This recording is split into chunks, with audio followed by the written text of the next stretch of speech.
QR it stands for quick response, and it's basically a square two-dimensional barcode that looks like those squiggly lines up in the slide. It allows you to store some kind of data, and that can be a URL, a text message, a phone number. And then if you have a phone that's got a camera on it, you can turn the phone into a scanner and scan the code and then be taken to the page with the URL. The whole idea is that it makes print interactive. These codes can be printed basically on anything that can be printed on, and you can put them in print ads, you can put them in news content. They do require a QR software on the phone to read the code, and they require software to generate the code, but all this is free. This year, in February, we were talking about ways to promote Tribune coverage for the True False Film Festival, which is a nationwide event.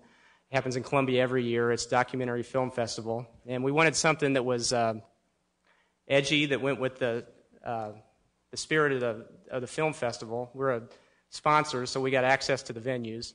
We also wanted something that would promote the documentary nature of our news coverage. So we came up, it was actually Garrick Parmalee, our photo editor, who came up with the idea to do a QR promotion. So what we did was we created some QR codes and created this idea of a QR station. And there's an example on the slide. And we put these at 4 venues around the festival. And the idea was that as people were standing in line waiting to see the film, they'd get out their smartphone, if they had one, and scan these codes, and they'd be taken to content on our website. We also ran these codes on the front page of our paper for 3 days during the festival. And there's an example of the centerpiece package we did on the first day of the festival with a box down at the bottom that had the QR code in it. This one went to the landing page on our mobile site for the True False Film Festival coverage that we did for the paper.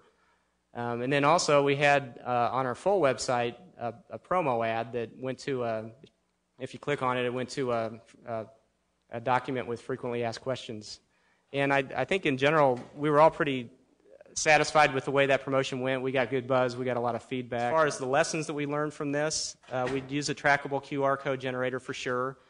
We'd probably use fewer landing pages, fewer codes.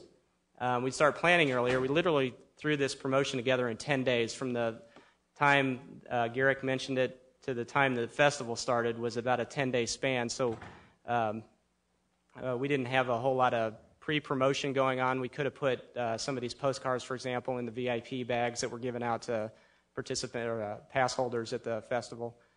But we figured at the end of the day that it was a pretty good way to refer readers to more content from our news coverage. So we'll probably do some more of these types of promotions, photos especially. It'd be easy to put a code next to some of our news content that has an online slideshow, for example. Someday down the road, there might be enough people walking around Columbia anyway with phones equipped with a QR reader, and it might make advertising a viable option.